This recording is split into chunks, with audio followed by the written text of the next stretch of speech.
Thanks everyone for coming. Yet again, our state and people right across New South Wales are facing extreme weather conditions.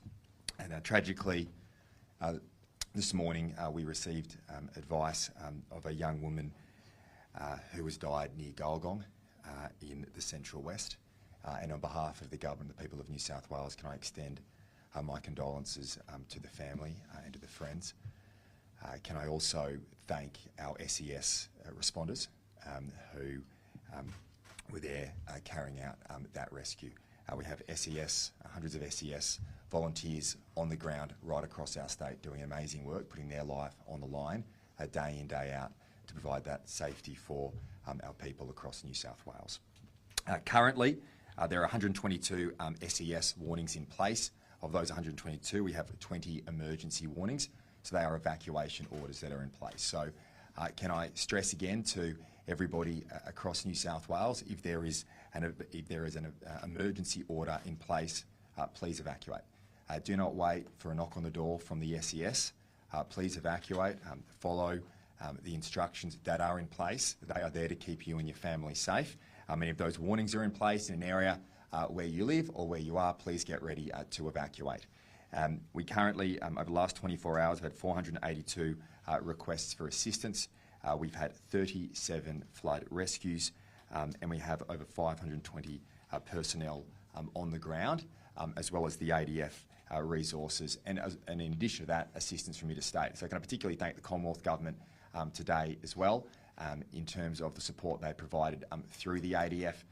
I think in terms of the response to this flood, we have seen greater support on the ground from the Commonwealth agencies in respect of the ADF, and I want to thank them for that, as well as the support from premiers across the country, those who have come interstate, our volunteers who have come interstate as well to provide assistance to the people of New South Wales during this period of time.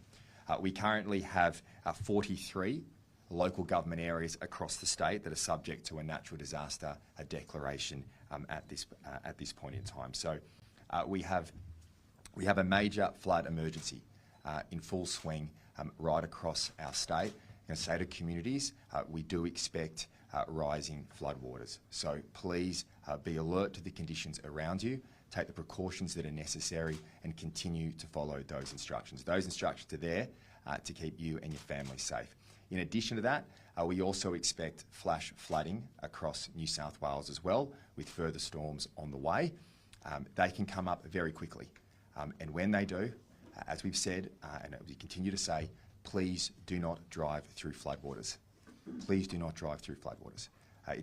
You're putting your life, you're putting your family's lives at risk. If it is flooded, forget it.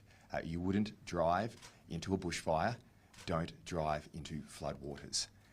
And not only are you putting your life at risk, also the lives of our SES volunteers and our personnel at risk as well. We say that every time.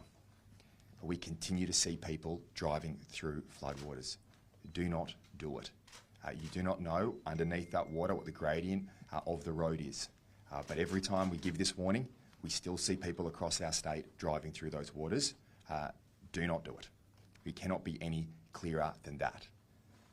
Can I say to our communities, and I've had the opportunity to speak to the mayors of Moama, Moree and Lismore and local members as well, in terms of the situation on the ground there. Can I thank them for the work that they are doing in terms of the support they're providing their local communities and providing up-to-date information to them. Can I say to those communities who are going through this difficult time, the entire state of New South Wales is with you, and the New South Wales government has your back at this difficult time.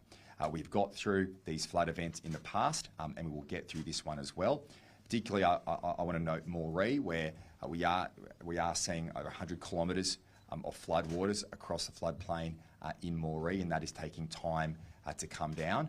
And we will move very soon from the emergency response into recovery. And the government, as we have in the past, will be there through those assistance programs that we have in place. Already for those affected communities, the clean-up grants have begun, and that support is there. Concessional loans for small businesses, primary producers, sporting clubs are in place. and obviously the work that goes into the restoration of public assets. I've written to the Prime Minister in relation to further support for councils, for small businesses, and primary producer grants as well, and particularly in some of those communities and in rural and regional New South Wales who those primary producers have gone through a very difficult time. Those grants will be available. We've written in relation to that, and we do have advice that we would expect in certain communities across New South Wales, the more significant funding grants will be available. We want to make sure that no community is left behind. We've done that in the past. We are putting every bit of financial support we can to help our communities get through this difficult time. I want to finish by once again thanking our volunteers. Your efforts have been magnificent off the back of significant natural disasters over the last few years, and particularly through these flooding events of late. People from New South Wales and right around the country coming, giving of themselves, putting their communities before themselves. That is the Australian way, and I think it's through these difficult times that the best of the Australian spirit comes through, the best of us as a people come through. And I just want to thank you for the tireless work from all those volunteer organisations, and also seeing so many people who aren't uniformed volunteers, who aren't wearing a uniform but are still going out, leaving their homes to help others.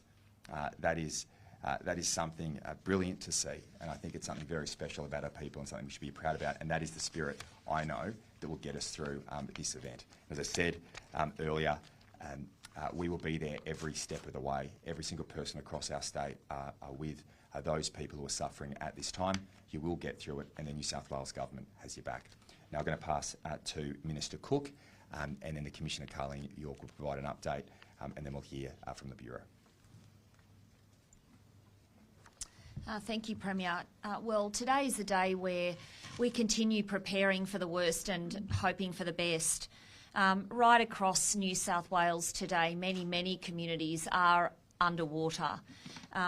There are still 9 major flood warnings in place, and we will hear further from the Bureau in relation to those shortly. The weather is starting to stabilise in many parts of New South Wales, but the threat is still very real. The risks are there, and on that basis, very much asking communities to continue working with us through this time so that we can work together to keep you and your family safe during these quite challenging times. Right now, the impact is greatest in Moree, where around 4,000 people have been told to evacuate at some point over the past few days. Unfortunately, hundreds of properties have been impacted by these floodwaters. Each community is facing a different threat, dependent on where you are in New South Wales at the present. So my message today is please stay up to date with the advice and the warnings as they pertain to you in your local community. I'm also respectfully asking people to please make good personal decisions. Don't enter floodwaters under any circumstances. You place yourself at risk, anyone who might be accompanying you at risk, and of course our volunteers who will their own safety will be at risk when they turn up to help you out of a difficult situation. I'd also like to echo the Premier's remarks in relation to our volunteers and personnel right across the state at present. We've got over 500 SES personnel and volunteers out in the field today. We've got over 250 RFS volunteers out working today, over 150 fire rescue, surf life-saving, marine rescue, the Volunteer Rescue Association. This is right across the board, all emergency services organisations pulling together to support our communities through this difficult time. I'll now hand over to Carleen York for her operational update. Thanks, Minister. So again, very severe weather events are affecting New South Wales. So SES are out there helping the communities, particularly in those areas mentioned down on the border with Victoria, making sure that we're preparing and responding up in the northern rivers and watching and waiting for the forecasts as the low moves down the east coast of New South Wales.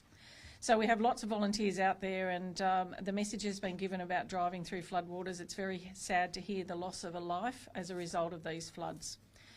It's important, though, to remember there were 4 people in that vehicle that their lives were put at danger, as well as the lives of volunteers and staff that go out to rescue people who make decisions that affect them and put their lives at risk.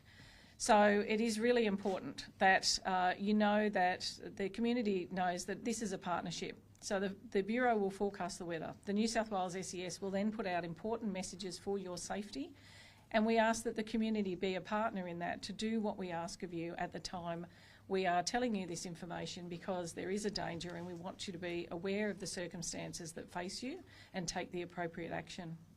It's been mentioned this morning about evacuation orders. We've had examples in the last 24 hours of our teams having to go in and try and persuade people to evacuate from their homes. We don't make the order lightly. We do it to protect you and your families, that it is best to evacuate whilst you can and whilst it's safe. By not evacuating, when the waters do rise and then you realise that you have made the wrong decision by remaining at your premises, it then puts the lives of our volunteers at risk to go out and help you. And they may be busy on many rescues or other duties. So it's really important at the moment. In a lot of the areas we are still supplying those communities that have been isolated with food and medicines. We're also assisting Ambulance New South Wales if there are medical problems. We're engaging with the community, door knocking where we can, partnering with the ADF to make sure the community gets our messages and gets them very clearly and knows what to do as a result. So over the next 24 hours, obviously some of the rivers will still rise, and you'll hear from the Bureau in relation to the forecasts that we're facing at the moment. But it is really important that you are aware of the dangers if you are planning to travel, that you know where it's safe, that you check live traffic or your local council websites in relation to those roads that are closed. We have many roads closed across this state, the reason being they are not passable and dangerous if you drive into those floodwaters, and your vehicle stops, you are then at very high risk of being dislodged off the roadway and being in substantial danger. So again, as these waters do start to recede, and it will happen in some of the areas at a slow rate, we will make sure that we're ready to go out and do rapid damage assessments. And then we will issue a return with safety message to the communities for where you can go back. And it's really important that you listen to those messages and you know that there are still dangers when water has inundated homes and businesses. So really important to listen to our message. And just a reminder, if you need assistance from the New South Wales SES, it's 132 500, and if it's life-threatening, it's 000. I'll hand over to Steve Bernasconi from the Bureau in relation to the weather forecast.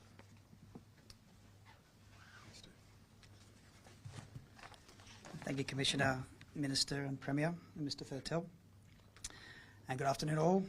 Thank you very much for coming along to hear the latest on the weather and the flooding situation for New South Wales. I'll start with the weather. First and foremost, today we have rain mostly over central and southern coastal districts, but we do have heavy rain possible over the south coast this afternoon. To the 24 hours to 9 a.m. this morning, we did see some heavy rain across the northern rivers. Whilst it hasn't led to the major flooding forecast, it has led to moderate flooding, with Alstonville taking out the most rain in that particular area at 233 millimetres. Most of those areas received over 100 millimetres in the northern rivers, and that can't be dismissed as insignificant rain, given that the town of the Shannon received 133 and a bit millimetres, which was its daily October record in 95 years. Other areas around the mid-north coast, Yamba and Port Macquarie, received between 70 and 80 millimetres in the 24 hours to 9 a.m.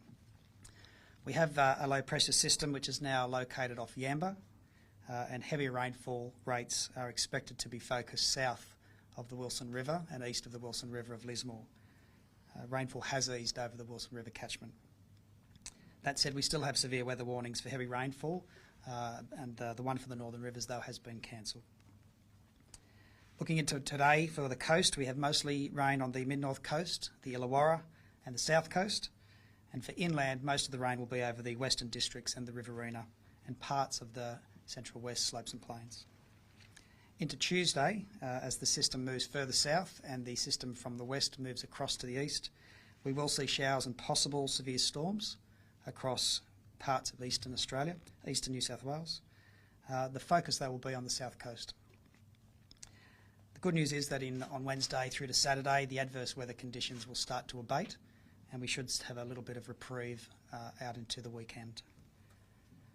That said, we are monitoring another system in the west of the country that has the potential to impact the state on Sunday, but as it's a little bit further out, we'll keep it on our radar. The impact of all of this particular weather is renewed and prolonged river rises in the rivers that are already flooding, and flash flooding from severe rainfall events. Can move to the floods. I just want to talk about the current conditions. We have 26 flood warnings current. 9 of those are considered major and of concern. I'll touch on the good news story, and that is that the Wilson River, as the Premier mentioned, at Lismore was originally forecast with the forecast rain to be major flooding. The rain did back off and go a little bit further south and east, and that's been revised to moderate flooding today. We're probably expecting a peak of around 7.8 metres today, sometime in the evening. I'll go through the other rivers though, and they're all related to the inland parts of New South Wales. For the Murray River, around Moama and Echuca and downstream, it's looked like reaching a peak sometime today as the upstream waters move into the main canal, and the rainfall that's in that area starts to hit that catchment. That said, we may see further peaks as more rain is possible. Further downstream at Barham and Swan Hill, we have major floods reaching their peaks later this week.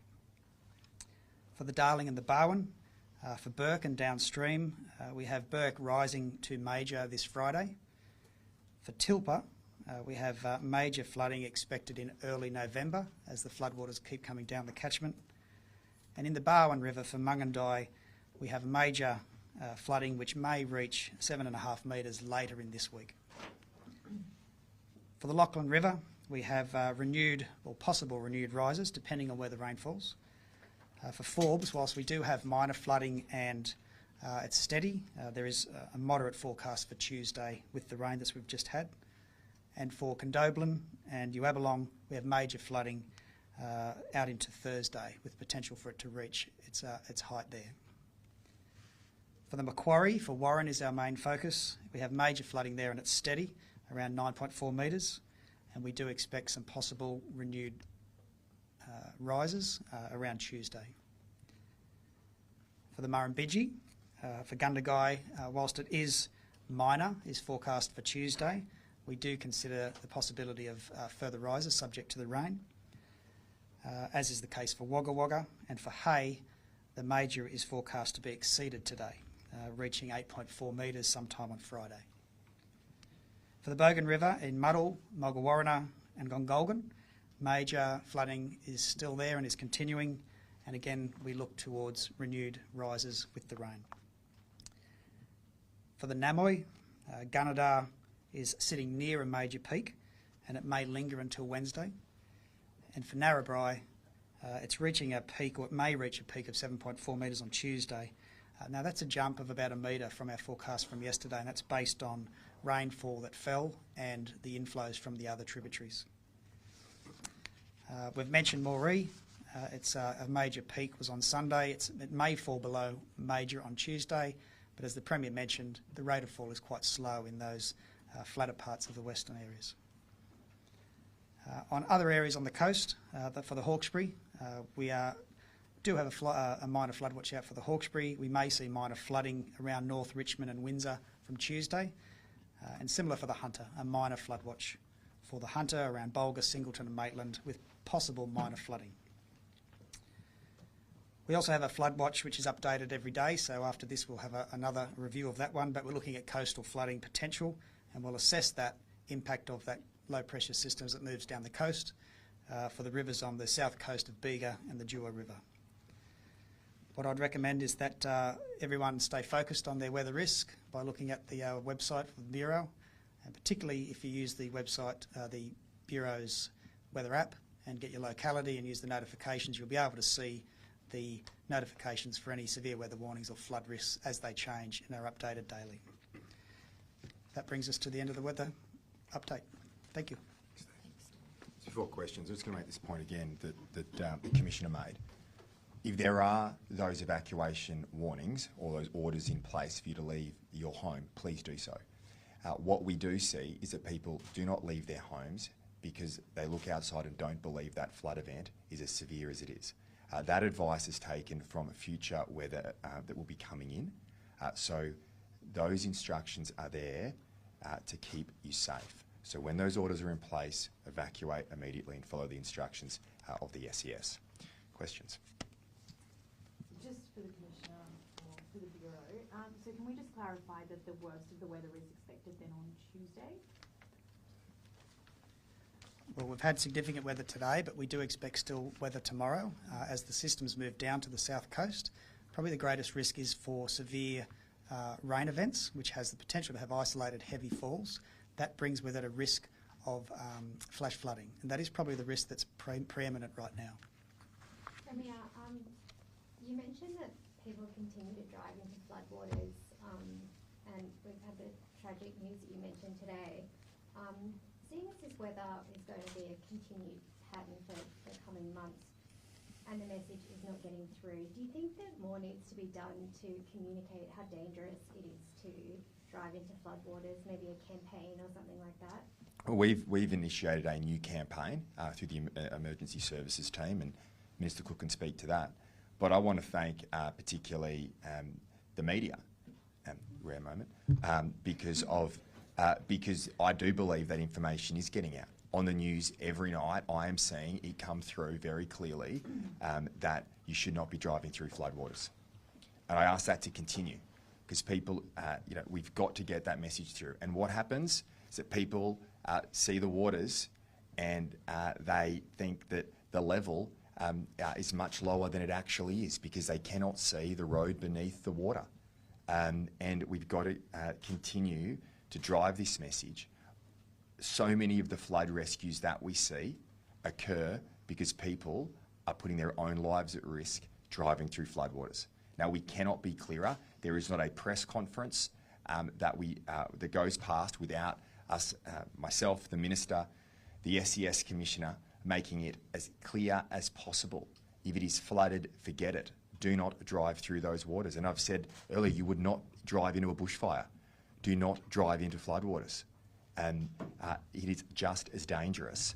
And we are seeing lives lost because people are not heeding the warnings and the instructions that are in place. And every flood event, we see this time and time again, and our SES volunteers are risking their lives, saving others when it shouldn't be happening. Premier, the 43 LGAs subject to natural disaster declarations. How does this flooding event compare to what we saw earlier this year in terms of scale and potential costs down the track now? Well, I might get the Commissioner to give some further information in relation to scale, but I mean, from what we're seeing, it depends which area of New South Wales obviously you're talking about. There are so many affected LGAs, and I think by the time we get through this event, we will have almost the entire state at some point in time that's been affected by a natural disaster of one form or another. Now, in relation to the Northern Rivers, Steve pointed out, at this stage, we have downgraded the warnings for the Northern Rivers from severe to moderate, and that's pleasing because it was obviously a very difficult night last night, and there was a lot of concern in that community. And from what the people of the Northern Rivers have gone through over the last 18 months, there is a lot of anxiety in that community, and that is understandable. So I think the fact that it was not as bad as we had predicted is positive news, but once again, there's a long way to go and we cannot take anything for granted. But then places like Moree, we're seeing places, Tom, in areas of New South Wales that haven't seen floods like these in 100 years. So it's a difficult time. It's going to take time as well for the floodwaters to recede and the clean-up. Now, given the extent, I mean, probably the question on the cost, well, given the extent of the flooding, my expectation would be that there will be significant cost involved once again, particularly on the rebuilding of local roads. I mean, you can only see the images that we in the media to realise that there's going to have to be a substantial infrastructure repair program across the state. And my expectation as well is we cannot build back the same way. We need to build back better in a way that ensures that when the next event occurs, our road and public services and infrastructure are in a better place than they were before the flood. Now, the discussions I've had with the Commonwealth Government have been incredibly constructive. I've written to them, I've written to the Prime Minister over the course of the weekend in relation to Category C funding. And once further information comes to light in relation to the extent of the damage, we will, I would say in certain areas, be proceeding to the next level of funding. And this is a partnership between the state and Commonwealth governments, but this is what you have budgets for. The budgets are there to help our people. That's exactly what we'll do. So you mentioned right at the plan the primary producers specifically. Yep. Is that maybe one of the bigger differences with this? There's probably more inland people that have been affected this time? Yeah, absolutely. Well, and in particular places like Moree. I mean, we were looking for, our agricultural communities and farmers were looking forward to a bumper harvest. This has been a tragic time for many families in regional New South Wales. We've gone through a drought 4 years ago, and now we've gone through floods. So when expectations were higher, we're now seeing particularly our primary producers and agriculture communities across New South Wales be faced with another hit. Now those grants will be available, and we'll work through that. And they've been, from the advice I've received in the past, have been very well received in other areas of New South Wales when it comes to those primary producer grants. But that's what good government's about, whether that's at a federal level or a state level or a local council level. This is a team effort. It's not about politics. Everyone's working together to make sure we get our communities through. We're obviously focused in many areas right now on the response and keeping people safe and protecting property, but then we move through the clean-up and then we move through to making sure we build back in a better way and ensuring that every business and every farmer gets through this difficult time. And as I said, we will. We've done it in the past.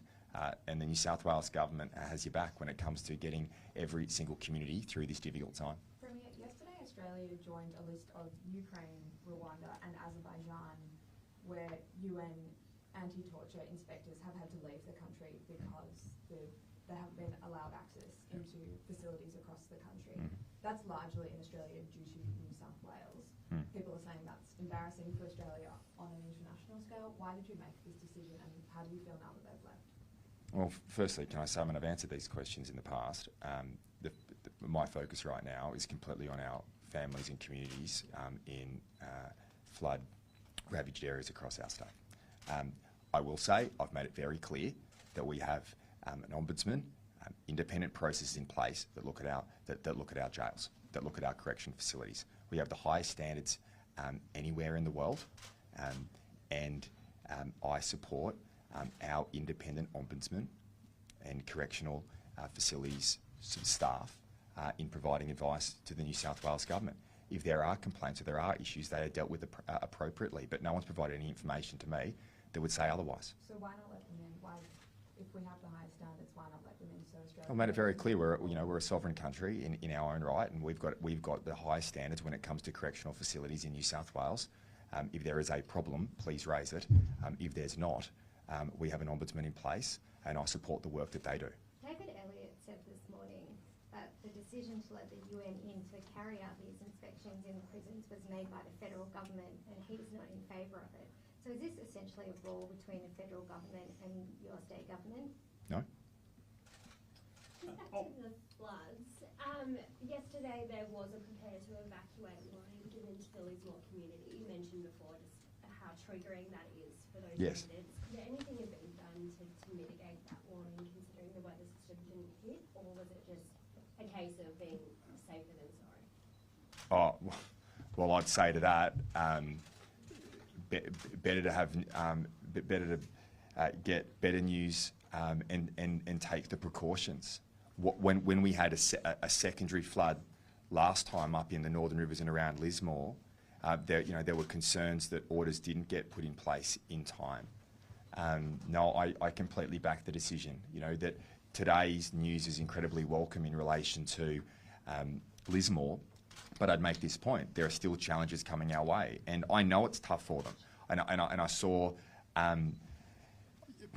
just the stories last night, and having people interviewed in their homes and in their businesses. Many are broken after what's occurred over the last 12 months, and to see this potentially happening again would be absolutely devastating for them. So I completely accept that, but as Premier of the state, my view is that we should be providing as much notice as possible, preparing for the worst to keep people safe. You know, it's pleasing news overnight, but we're not through it. We need to continue to follow those instructions. You know, it's still a long journey. I mean, we're having these events after events right across the state, but you know, the community in the Northern Rivers has done it tougher than all, and it's a long journey back. And we'll continue to work very closely with them to help every single person get through. You touched on Thursday. You touched very briefly in Parliament on Thursday on buybacks, and hinted there was going to be an announcement soon. Just given this situation again, and there are so many people anxious, particularly in Lismore, when are you going to detail actually how it's going to work? Very shortly. So we've reached an agreement with the Commonwealth Government. We're just working through some finer details in relation to that, but we'll release that shortly. Right now, obviously, and I've been in touch with the Prime Minister over the last couple of days in relation to this. And you know, our focus right now is on the emergency response, but we'll have something to say very shortly in relation to buybacks. Premier, just on the federal budget, there's some looming infrastructure cuts. One of those being Australia's worst roundabout, not too far on Homebush Bay Drive. What do you make of? There are some pretty bad roundabouts across the state. You rate that one the worst? Fiona Martin rated that one as the Oh, worst. okay. So I'll give her a few more. Yeah. But yeah, so funding for that project won't come to 2025 under the revised For the budget. roundabout. For works on the roundabout, yes. What do you make of those infrastructure cuts that are in the budget? Well, what I'd say is that New South Wales should get its fair share. And right now I'm focused on the floods and making sure all our communities get through this difficult time. But I've made this point before, that New South Wales is always penalised because our government is building so much infrastructure, more schools, more hospitals, more public transport, more road infrastructure than any other state in the country. And because we stand on our own 2 feet, we shouldn't be penalised for that. We should be supported for it. And for Canberra to be looking around the country and seeing where the need is, and then as a result of all the things that we are building as a government, that we end up being penalised, I don't believe is acceptable. New South Wales is the engine room of this country. We have taken the tough decisions as a government in recycling assets and making tough financial decisions that have been opposed by Labor, that's given us the financial capacity to stand on our own 2 feet and build all this infrastructure. The time has to end. The time has to come, and it has to end that we stop, that we continue to be left behind when it comes to infrastructure support for our state. From the Commonwealth Government, and this is not a political point I'm making. I've made the same point under the Morrison government.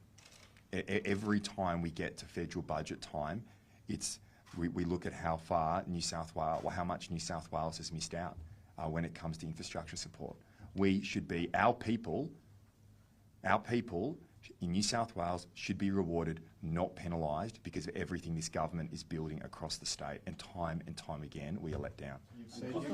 Last question, please. You said you're going to have to go it alone on some infrastructure projects already. Warragamba, for instance. Yep. I don't know about the roundabout. But are you going to need to reprofile some of the bigger, longer-term mega projects in New South Wales because of the Albanese government starving you of funds? No. Our infrastructure agenda is completely funded. But what extra Commonwealth support does is it provides us the capacity to then go to make the decisions to do more. And I will pray. What was that? What would we miss out on? We've got 45 projects that are currently before Infrastructure Australia, and what we're seeing is that the Northern Territory is getting more infrastructure funding than the biggest state in the country. We are the largest. We are the fastest. We are the fastest growing economy in the country. We have the lowest unemployment rate at 3.3%. We are doing well as a state. That doesn't mean we should be penalised because we are doing well because of the decisions our government has taken. So what I would like to see is that states that stand on their own 2 feet are rewarded and not penalised. Now, I want to end the press conference once again by just thanking everybody across the state, our state, particularly in those communities who have been devastated at the moment through major flooding. As I said, the people of New South Wales are standing side by side with you. You will get through this. The government is here to provide that care and that support. And to everyone, please continue to follow those instructions. They're there to keep you and your family safe. Following those instructions, as the Commissioner said, working in partnership together. This is a partnership with our people. We'll all get through this together. Premier, Thanks. on one you haven't touched on today, an important one you haven't touched on.